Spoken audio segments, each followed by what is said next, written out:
hore marti sharafta ardayda macallimiinta guud ahaan qof kasta oo halkan fadhiya magaca iyo nasabka ku fadhiyaba inaan ku salaam mid ugu qaalisan salaamta islaamka assalaamu calaykum waraxmatullaahi wabarakaatuh. marka labaad waxaan rabaa inaan mahad celiyo ustaadkayga maxamed xasan saciid ustaad maxamed yare. aniga waxaan kamid ahaa bahdiga wax soo baray macalinka xilligii 2010 anigoo markaas dhameeyey dugsi sare ayaa ilaahay wuxuu ila koonsiiyey inaan wax ka barto macalinka maamulka ahaa ustaadka macalinka ka ahaa xirfadaha qaadana waxaa kamid ahayd waxaa la yidhahda business secretary skills waxaa la yidhahda basic computers aan qaadanay taping training aan qaadanay waxaan qaadanay xirfado aad u badan. markaas marka waxay suurta gashay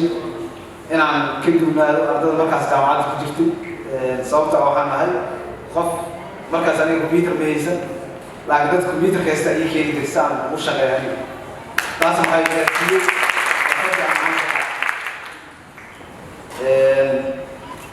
waxaa marka intaas kadib magaalada aan galnay jaamacadii aan dhammaynay horaan u soconay waxaa ii fududaatay marka inaysan jirin waxa ugu adag computerka dhinaciis markay tahay macalinka markuu ku qoro macalinka basic u siiyaa iyo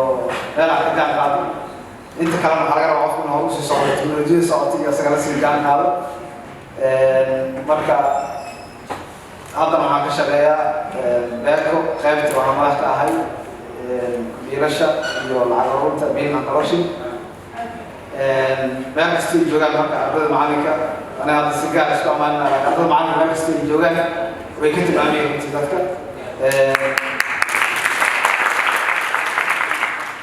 waxaan ku faraxsanahay maanta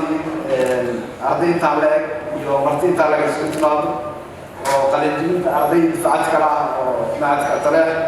iyo taleex foundation macalinka ku joogo marka waxaan leeyahay intii maxamed yare oo macallin u noqday ama ardaydiisii mid kamid oo macallin u noqday intaba fursad fiican ayay haystaan. waxaan rajeynaa marka inay bulshada gaarsiin doonaan lagana bixi doono qof shahaado iska wata oo aan garanaynin sidii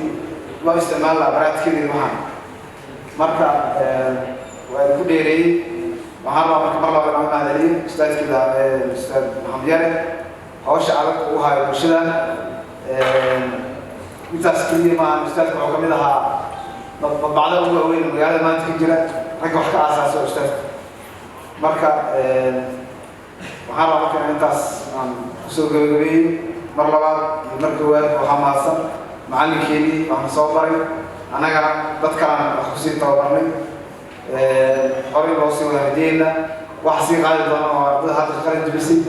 soo dhawaada waan mahadsantihiin. assalaamu calaykum.